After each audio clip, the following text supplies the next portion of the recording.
bab bersuci. Di fikih ibadah, bab yang pertama di mana-mana biasanya membahas bab yang terkait dengan bersuci. Kita mulai dari mana ini bersuci? Ada sampai jam berapa? Ya, enggak, maksudnya ini kan babnya kalau lama saya ambil yang panjang, kalau sebentar saya ambil yang pendek. Ya? Oh gitu. Baik. Fit taharati, tentang bersuci. At-taharatu wajibatun bil kitab was sunnah. Jadi bersuci ini wajib sesuai tuntunan Al-Qur'an dan sunnah. Jadi taharah bersuci ini hukumnya wajib. Wa in kuntum junuban fattaharu. Kalau kalian junub maka kalian bisa bersuci. Jadi kita wajib bersuci. Wasiyam wa kafatahhir, dan pakaianmu sucikanlah. Jadi di sini kita diperintahkan mensucikan badan, mensucikan pakaian. Demikian pula kita diperintahkan untuk suci tempat. Maka bersuci itu yang perlu kita sucikan adalah badan, pakaian, dan tempat. Tiga-tiganya harus suci. Suci dari hadas besar, suci dari hadas kecil, suci dari najis besar, tengah maupun kecil. Tadi saya sempat ketika duduk di depan itu melihat ada kotoran cicak. Kotoran cicak najis apa dia? Najis. Kalau basah najis, karena meninggalkan bau, warna, dan rasa. Walaupun aku tak rasa ya. Jadi meninggalkan bau, warna, dan rasa. Ini termasuk najis sedang. Tetapi kalau sudah kering, tidak berbau, tidak berasa, dan warnanya juga tidak ada, dan itu sudah kering, jumlahnya sedikit, maka itu masuk najis makfu, najis yang dimaafkan. Ini mak telepok, kotoran cicak, rosak ketok, itu ya najis. Karena tadi dimasak kering, tidak meninggalkan bekas, warna, bau, dan rasa, maka cukup diambil, dibuang, selesai. Kenapa? Karena termasuk najis yang dimaafkan. Boleh 14 kotoran cicak telepok, maka itu tidak mampu, tidak dimaafkan. Harus disiram pakai air sampai hilang warna, bau, dan rasa. Jadi prinsip taharah, prinsip bersuci itu adalah launuhu, ta'muhu, rihuhu, warnanya, rasanya, baunya. Itu prinsip bersuci. Hilang apa tadi? Warna, bau, dan rasa. Maka semua najis itu asal hilang warna, bau, dan rasa, berarti najisnya sudah hilang, kecuali najis besar. Najis besar khusus. Kalau najis yang kecil itu asal, maaf, yang pertengahan, asal warna, bau, dan rasa, maka bersucinya sudah cukup. Bagaimanapun caranya. Jadi bagaimanapun caranya, asal hilang warna, bau, dan rasa. Nah, kalau najis kecil, apalagi najis pertengahan saja hilang, najisnya apalagi yang kecil. Baik, kita lanjutkan. Miftahus sholat at-tuhur. Kuncinya sholat adalah suci. La tuqbalu sholat bi ghairi tuhur. Sholat tidak akan diterima jika kita tidak suci. Maka agar sholat kita diterima, kita wajib suci. Jadi kalau kita ini tidak suci pada saat sholat, maka sholatnya tidak diterima. Baik, at-taharatu qismani, zahiratun wa batinatun. Bersuci ini dalam agama kita terbagi menjadi dua. Yang pertama adalah suci zahirah, zahirnya, yakni seperti tadi wudu, tayamum, mandi, itu bagian dari suci zahirah, dan itu nanti yang akan kita bahas. Yang kedua adalah suci suci batinah, batinnya yang suci.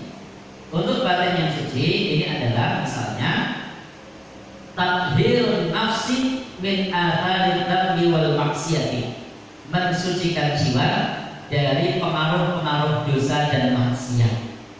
Ini termasuk mensucikan hati, tasfiyatun nafas, yakni bitaubatis shadiqah, dengan taubat yang benar, min kulli dzunub wal ma'asi, dari semua dosa-dosa dan maksiat.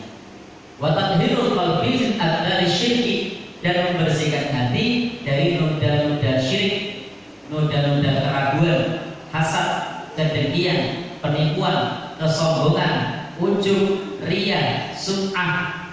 Itu semua dengan cara ikhlas dan yakin. Jadi mensucikan hati agar kita senantiasa ikhlas dan yakin. Ini termasuk thaharah yang sifatnya batinah. Bagaimana caranya kita membersihkan diri kita sehingga kita terbebas dari segala bentuk kesyirikan, kebencian, hasad, dengki, dan lain-lain, sehingga hati kita menjadi ikhlas. Ini thaharah yang sifatnya batinah yang lebih penting untuk kita sucikan. Artinya apa? Ini bagian taufik. Tetapi thaharah dhahirah yang apa itu tidak kalah penting, karena ibadah kita tidak akan diterima tanpa bersuci. Jadi ibadah kita tidak akan diterima jika kita tidak bersuci. Baik, teman-teman semua yang berbahagia di rumah di Allah Subhanahu wa taala, untuk macam-macam ayat tidak usah kita bahas ya. Kita langsung ke wudu saja. Nanti kalau macam-macam ayat, nanti wudunya rasa sudah diwajib. Ada macam-macam. Masih ingat teman-teman kalau dulu di bangku sekolah pernah diajarkan air kelap, air mustakmal, air apa lagi? Musyammas, air mutanajis. Sekilas saja ya. Air mutlak itu air yang suci dan mensucikan.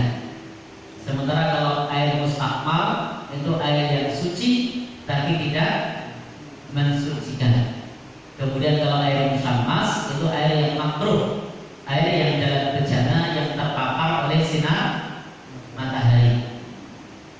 Ini makruh. Boleh tidak? Boleh.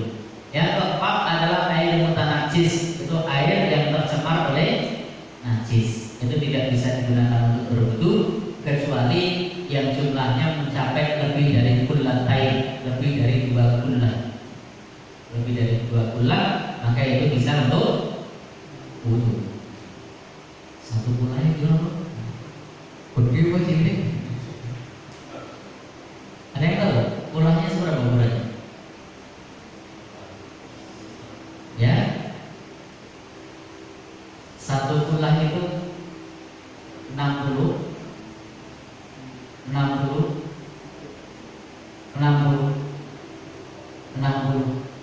itu 1 kullah. Baik, berapa kubik jadi? Berapa liter jadi? Itu 1 kullah loh, kalikan 2 nanti. Ya.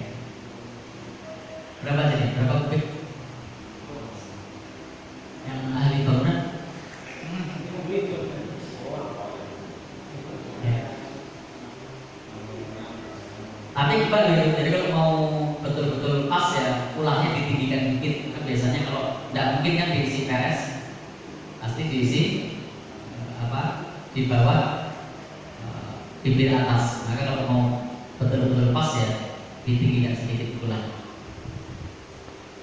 Baik, berapa liter? Silahkan nanti buat kulahnya dan ditaper. Nah, itu 1 kulah. Dibuat 2. Maka yang sudah 2 kullah itulah yunajisu syai', tidak bisa dinajiskan oleh apapun selama warna, bau dan rasa tidak berubah. Sudah 2 kullah, kok ternyata ada kecemplungan coro yang tidak najis. Ternyata misalnya ada kotoran di situ, selama tidak berubah warna, bau dan rasa, itu tidak najis. Airnya masih boleh digunakan untuk berwudu. Bahkan jika misalnya nyun sewu, kita menjumpai di situ ternyata diliwati tikus, lewat. Tapi sudah mencapai dua bulan, maka masih bisa digunakan untuk berwudu. Ingat ulahnya yang ukurannya tadi ya, penuh, full. Maka untuk ikhtiar hati-hatian tingginya jangan 60. Nah, biasanya kalau 60 di full kan budak. Berarti berapa tingginya biar apa? Ya, 70 belum makan berarti baru 1 tulang. Kalau 2 tulang berapa? Ya, ya. Jadi biar aman, ya. Itu tabungan ya mas. Ya, baik. Itu tentang masalah air, hanya sekilas saja. Dan apa yang disebut dengan najis? Najis itu adalah apa saja al-khariju min farji, apa saja yang keluar dari kemampuan anak Adam itu adalah najis kecuali air mani. Di air mani itu tidak najis. Tapi yang keluar dari anak Adam semuanya najis kecuali air mani. Baik. Meskipun nanti terkait air mani ini ada ikhtilaf di kalangan para ulama, tapi itu nanti kita bahas sendiri tentang masalah mani, wadi dan seterusnya. Itu besok ada waktunya sendiri kalau misalnya kita agendakan. Sekarang kita bahas najis dulu. Contohnya adalah pipis, mandi, wadi, kemudian juga segala sesuatu yang keluar dari hewan itu disebut sebagai najis, dan itu ada ikhtilaf di dalam ulama. Ini juga nanti ya kita bahas ikhtilaf apakah kotoran kambing itu najis. Nah, ulama beda pendapat. Baik, tapi itu kita bahas besok. Sekarang kita fokus ke bersuci terlebih dahulu. Mungkin tidak tekan kotoran kambing barang apa. Baik, teman-teman semua yang berbahagia di rumah di Allah Subhanahu wa Ta'ala, kita langsung masuk pada bab wudu. Nah, wudu ini termasuk salah satu amal soleh yang dalam agama kita itu pahalanya besar. Kenapa? Karena tuftahu abwabul jannah as-samaniyah.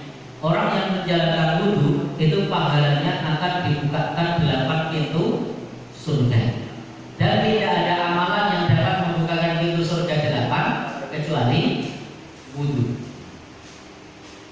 Puasa, pintu surga yang terbuka pintu puasa, namanya royan. Jihad, pintu yang terbuka pintu jihad.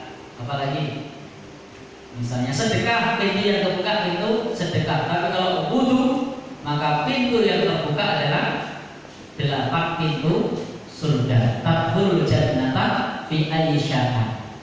Maka akan masuk surga di pintu mana saja yang dia sukai, untuk siapa saja yang berwudu. Jadi pahalanya besar. Selain itu juga barang siapa yang berwudu ini memiliki pahala yang lain. Kullu khati'atin, setiap dosa nadhar ilaiha bi'ainaihi, setiap dosa mata kita ma'al ma, bersamaan dengan air itu, au ma'a akhiri qatril ma, atau bersama dengan tetesan air yang terakhir, dosa pandangan kita hilang. Demikian pula dosa tangan kita itu juga gugur. Dosa pendengaran kita itu juga gugur, menggugurkan dosa-dosa kecil itu pada saat kita berwudu. Baik, kita langsung masuk ke wajib-wajibnya wudu. Wajib-wajibnya wudu. Wajibnya wudu ya berapa? Berapa Pak? Mas? Wajibnya wudu ada 6. Selain yang 6 itu tidak wajib. Jadi yang itu cuma 6 itu yang bisa dikerjakan cuma 4. Yang 1 itu, yang 2 itu include, sudah masuk di dalamnya. Apa itu? Niat. Niat kan pakai kok? Ketok. Wah, ini niat kalian mau perubahan apa? Oh niat makai ngomong hati wiju, ada kelihatan. Niat, maka niat ini termasuk perkara yang wajib dan ini tidak kelihatan. Niat ikhlas karena Allah Subhanahu wa Ta'ala. Yang kedua adalah ghuslul wajhi, membasuh wajah. Jadi kumur-kumur wajib apa tidak? Tidak. Cuci tangan sebelum wudu wajib apa tidak? Tidak. Maka tidak ada salahnya kalau kita masanya mendapatkan imam sudah rakaat terakhir tiba-tiba langsung wajah. Tahu-tahu ambil air langsung wajah. Dan yang wajib cuma sekali. Nah kalau tidak sunnah. Begitu melihat tuh sudah rukuk terakhir ini ambil air. Kampung siji tuh. Dua, apa yang kedua? Mengusap kepala. Ini yang ketiga ya. Pertama niat itu sudah dikelut, tidak kelihatan. Kedua, membasuh wajah. Kemudian yang ketiga, membasuh tangan dulu. Membasuh tangan sampai ke siku. Wajibnya berapa kali? 1 kali. Ya, hanya 1 kali. Nah kalau 3, sunnah. Kita bahas wajib-wajibnya dulu, baru nanti kita bahas yang sunnah. Baik teman-teman semua yang berbahagia di rumah Allah Subhanahu wa Ta'ala. Kemudian yang keempat, mengusap kepala. Nah bagian ini tadi para ulama berbeda pendapat. Perbedaan pendapat tentang ini tadi sudah kita kemukakan di depan tentang mengusap kepala. Kemudian yang kelima, yakni membasuh kaki sampai mata kaki. Berapa kali? 1 kali. Yang keenam, urut tertib sehingga ketika kita masbuk enak, cepat. Ambil air 1.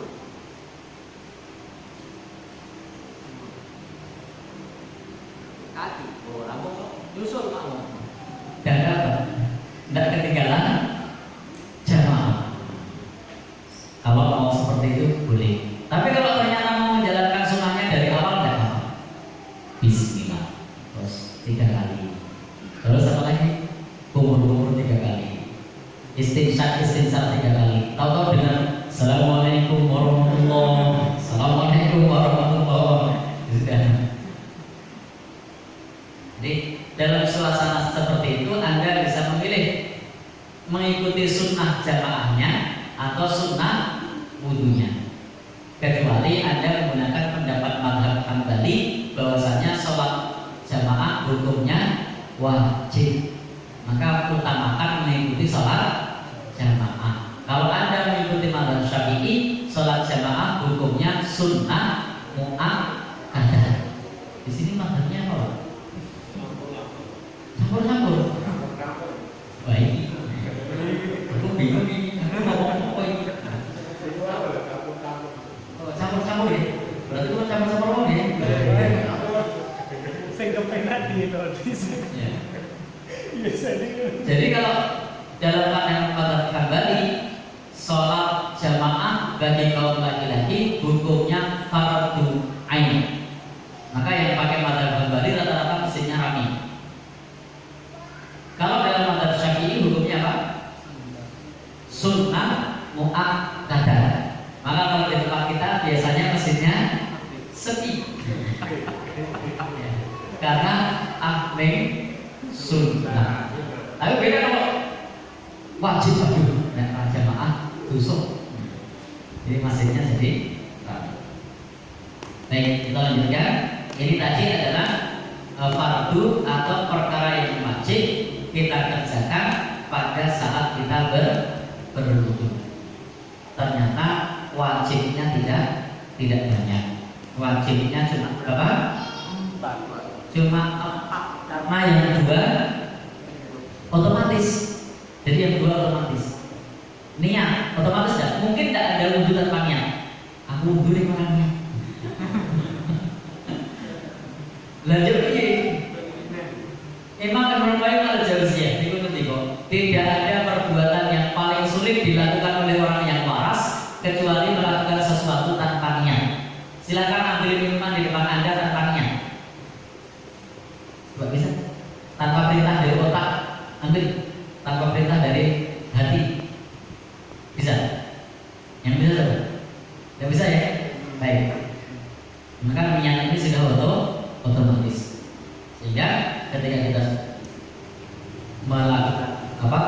wudhu maka sudah ada niat. Dan itu yang keenam juga otomatis, yakni urut sesuai dengan urutan yang sudah diajarkan oleh Rasulullah Sallallahu Alaihi Wasallam. Baik, ini wajib-wajibnya wudhu. Berikutnya yang sunnah. Cukup tak waktu ini? Cukup? Kalau tidak cukup langsung yang makruh, karena selain itu kan sunnah. Selain yang 6 tadi prinsipnya sunnah. Makruhnya aja ya, yang sunnah tidak usah. Pokoknya seliane 6 mau hukumnya sunnah. Oh baik, boleh mandiri, gitu ya. Nah, karena ini termasuk materi dasar, semua sudah pada tahu, sehingga tidak perlu diulangi. Mungkin tidak boleh non-klik grup dibandingin oleh gitu. Intinya selain yang 6 tadi hukumnya apa? Sunnah. Selain yang 6 tadi hukumnya sunnah. Boleh dewi, opo wae. Sekarang makruhnya wudhu. Apa makruhnya? Kita selesaikan wudhu hari ini ya kalau bisa ya, biar besok orang ganjel. At-tawaddu'u fil makanin najis. Berwudhu di tempat najis. Ini makruh. Maka kalau wudhu, jangan wudhu di tempat yang terdapat najis. Contohnya di mana? Kamar mandi. Nah, para ulama menyebutkan wudhu yang najis itu di kamar mandi yang ada klosetnya. Menurut para ulama, kalau saya lebih suka menyampaikan semua kamar mandi. Kenapa? Karena kebiasaan kita dengan orang luar itu beda. Dalam kitab-kitab para ulama yang ditulis oleh orang luar itu menyebutkan kamar mandi yang di situ ada klosetnya, karena mereka disiplin kalau ada klosetnya itu untuk pipis, untuk buang air besar. Tempat kita jangankan ada klosetnya, nggak ada klosetnya aja untuk pipis. Jamin nggak kalau ada ruangan tertutup, nggak ada klosetnya, lalu tidak untuk pipis? Tempat wudhu putri nggak ada klosetnya, jamin nggak untuk pipis? Tertutup, dikunci dari dalam. Nggak jamin kan? Ya? Oh gitu ya? Atau di kamar mandi masjid yang tidak ada klosetnya, untuk pipis nggak? Untuk pipis, walaupun tidak ada klosetnya. Sehingga ini ada klosetnya atau tidak. Kalau di kamar mandi meskipun ada baknya, maka ikhtiar sebagai bentuk kehati-hatian disiram dulu supaya najisnya hilang. Baru kemudian digunakan untuk berwudu. Ini makruh kalau wudu di tempat yang ada najisnya. Maka kalau disuruh pilih wudu di kamar mandi atau wudu di luar kamar mandi, maka di luar kamar mandi jika ada fasilitas wudu khusus. Maka kalau misalnya tidak ada fasilitas wudu khusus bagi perempuan, maka lebih utama menjaga auratnya sehingga wudunya bagi perempuan di kamar mandi. Untuk apa? Karena kalau wudunya campur dengan laki-laki, auratnya terbuka dan tidak boleh menampakkan aurat di hadapan laki-laki. Sehingga mau tidak mau dengan terpaksa tetap berwudu di ruang yang tertutup karena tidak ada tempat wudu yang khusus. Di sini ada yang khusus tidak? Perempuan. Dipisah atau dicampur? Oh belum ya? Oh ya. Baik. Yang kedua, azyadatu ala salas. Berwudu lebih dari 3 kali. Ini makruh. Pak ben resek lerau itu. Siji.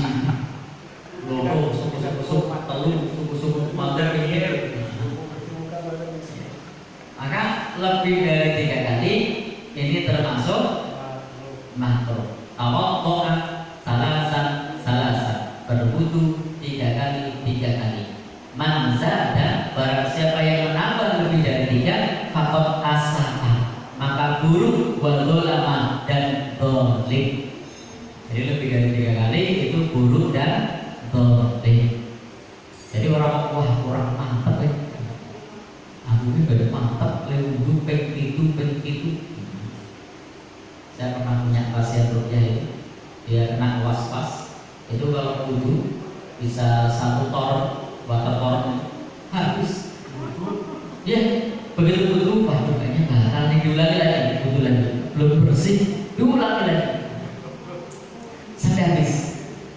Ya, ini setan yang mengganggu namanya walhan, membuat orang apa? Was-was, seolah-olah belum bersih, sehingga dia akan mengulang-ulang wudhu. Maka kalau lihat orang seperti itu artinya orang itu perlu diruqyah. Ruqyah mandiri, jangan nggak usah punya ustaz, karena ruqyah itu mudah. Baik, jadi ini tidak menambah lebih dari 3 kali. Yang ketiga, al-israf fil ma', pemborosan dalam menggunakan air. Nah, pemborosan dalam menggunakan air juga makruh. Jadi kalau pakai keran ketika wudhu jangan dipolke. Dia nyeprot di waternya nanti melu teles. Jadi dinyalakan ala kadarnya. Yang penting airnya mengalir. Karena berlebih-lebihan menggunakan air itu termasuk makruh. Sebab wal israf fi kulli syai'in manhiyun anhu. Sebab pemborosan dalam segala sesuatu itu dilarang. Dan dulu Rasul itu kalau wudhu, doa Rasulullah sallallahu alaihi wasallam bimudbi. Rasul itu berwudhu dengan air 1 mud. 1 mud itu segini. Nih, wudhunya Rasul segini. Ya, airnya sama segini. Ya, kira-kira airnya segini lah. 2 air. Itu wudhunya Rasulullah sallallahu alaihi wasallam. Maka kalau teman-teman bisa wudhu dengan segini ya itu sudah top. Bisa praktek kan? Saya bisa. Saya pernah coba beberapa kali bisa. Kenapa bisa? Karena kalau dalam bahasa Inggrisnya itu ini apa namanya? Witing tersno jalanan liyan orang. Jadi karena tempat saya itu daerahnya mirip di sini, apa? Ya, di Pereng gitu. Sehingga saya kalau sudah masuk bulan Agustus, akhir September, Oktober, November itu saya beli air. Beli airnya di sini, di mana? Di mobil, pakai tank. Nah, kalau air belum datang, air adanya cuma sedikit sudah, pakai botol aqua, dilubang sedikit, pakai itu, pakai apa? Ya, bukan aku pakai lidi yang dibakar, jus, turah ternyata. Bisa untuk wudhu komplit, dan ternyata itu bisa berwudhu sebagaimana wudhunya Rasulullah, cukup dengan botol aqua. Bukan aqua sih sebenarnya, kadang-kadang mereknya nggak mesti aqua. Jadi, ya. Bukan sponsor enggak? Oh iya, bukan sponsor itu. Baik, jadi itu wudhu Rasulullah Sallallahu Alaihi Wasallam. Kalau tidak itu biasanya dituang sedikit, tuang sedikit, itu cukup, insya Allah. Yang ke berapa? 4. Nah, yang keempat, tarkusun nanti au aktar min sunanil wudhu, meninggalkan 1 sunnah atau lebih dari sunnah wudhu. Nah, makruh. Jadi berwudhu sekali-sekali seperti tadi, meninggalkan sunnah pada, ya, wudhunya sah, tapi makruh karena meninggalkan sunnah. Tetapi tadi saya sampaikan tergantung madhab di sini apa. Kalau madhabnya pakai Hambali dalam masalah sholat jamaah, ya utamakan jamaahnya. Tapi kalau masih pakai madhab Syafi'i kan wudhunya sunnah, sholatnya juga sunnah. Maksudnya sholat jamaahnya, bukan sholatnya. Maka bisa pilih menyempurnakan wudhunya atau mengikuti jamaahnya. Baik. Karena meninggalkannya yafutu ajrun la yanbaghi tafwituhu. Karena dengan meninggalkan sunnah maka kita kehilangan pahala sunnah di masing-masing sunnah itu, sehingga jatuh dalam perkara makruh. yang harusnya 3 kali dia kerjakan sekali misalnya. Yang harusnya kumur-kumur dia tidak kumur-kumur misalnya. Maka ini jadinya makruh. Walaupun saya pernah wudu itu beberapa hari saya tidak kumur-kumur. Kenapa? Saya waktu itu di daerah Lahat, di sana itu di daerah perkampungan, di daerah pedalaman begitu. Di situ ada banyak suku anak dusun ya namanya. Saya tidak paham. Itu kalau orang wudu, mandi, semua aktivitasnya di situ, di telaga di situ. Jadi ada telaga di situ, airnya warnanya itu sangat roy. Kalau saya datang di situ, wah kayak orang tega sih. Mandi saja kok rasanya kok liket-liket tuh ya. Orang sana biasa, tapi saya kok rasanya mau ketemu tuh orang ketat. Sehingga kalau di sana saya memilih kalau wudu tidak kumur-kumuran, kelihatannya tidak tega. Kono muci, kono bayi, kono buyang sapi. Jadi sunnahnya kumur-kumur, tapi karena jangan kalau saya kumur-kumur malah nanti pas sholat perasaannya rangkaian orang pikiran, maka saya tidak kumur-kumur dan itu makruh ya. Baik,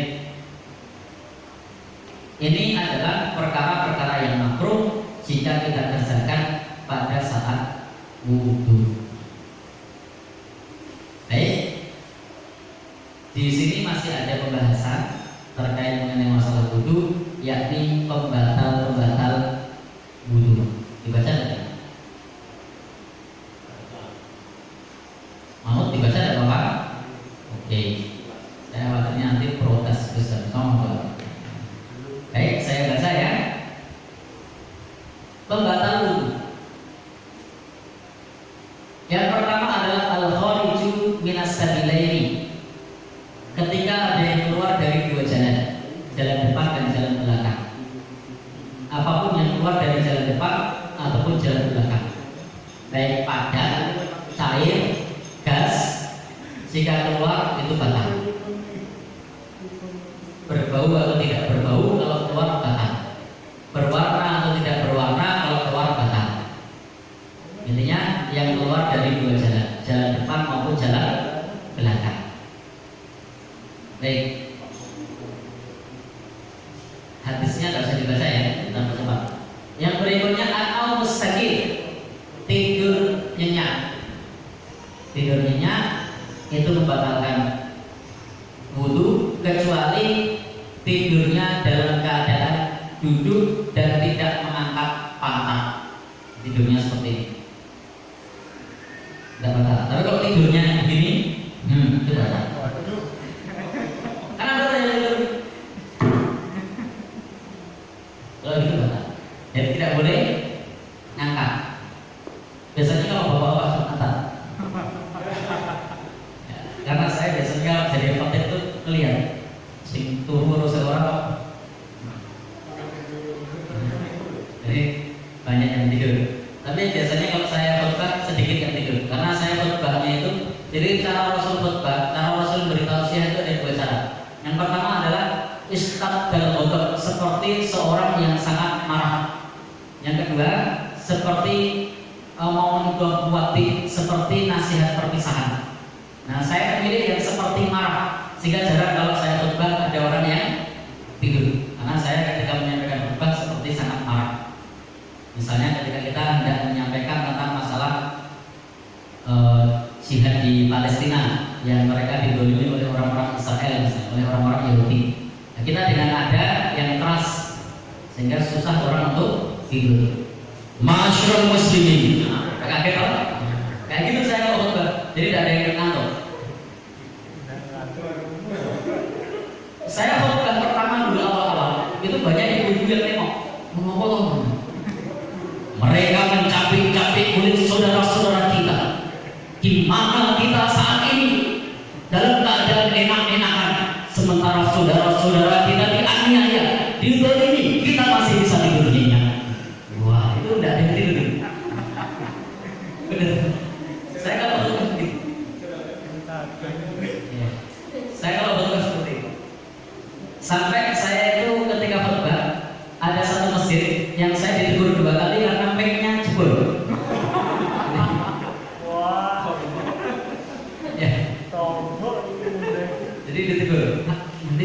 keras ya.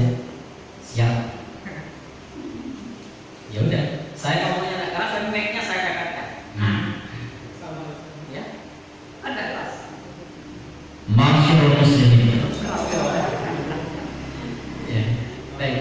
Itu intermezzonya ya. Baik. Lanjut. Jadi tidak boleh tidur nyenyak. Yang ketiga, istinarul akal. Istinarul akal itu akalnya tertutup seperti hilang kesadaran, mabuk atau tidur meskipun duduk tapi kesadarannya hilang. Tidur duduk, begitu dibangunkan bingung. Harusnya segera gabung ke sholat bingung. Sholat juga. Maka dia tetap karena hilang kesadaran. Pernah dia ada yang begitu dibangunkan hilang kesadaran? Muter-muter. Apa lagi? Pak aku udah masjid. Jadi hilang kesadaran. Ada kotak infak dari kiri, baliknya kiri kiri. Ya. Baik. Bapak dan saudara, ikhwan akhwat semua yang berbahagia yang dirahmati Allah Subhanahu wa taala. Yang keempat, maksud zakat bibatinil kaf, menyentuh kemaluan dengan bibatinil kaf itu dengan telapak tangan.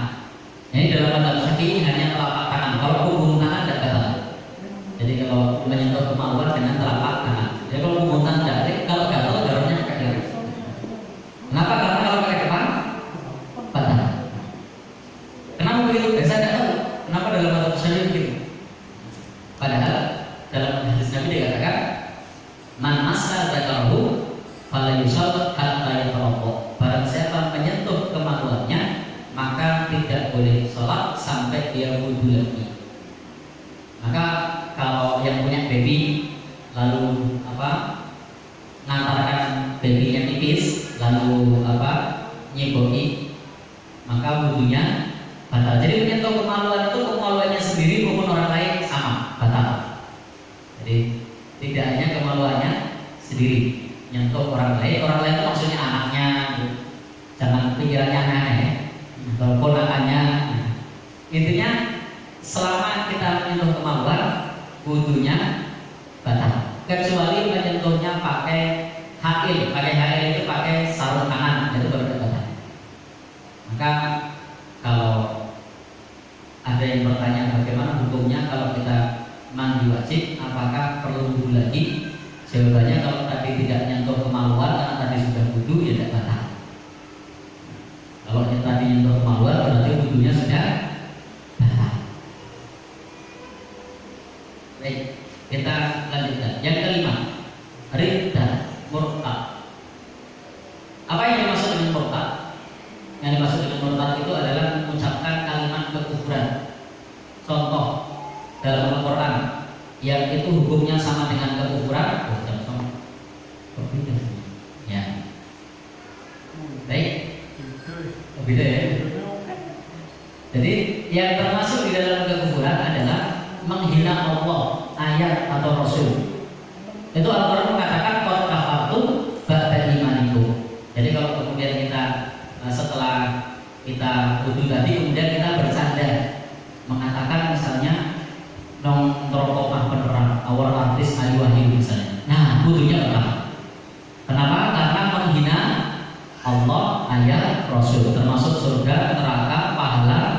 Nah, maka ketika kita menghina itu wudunya batal. Kenapa? Karena itu kalimat kekufuran yang dapat membatalkan semua amalnya termasuk wudu. Yang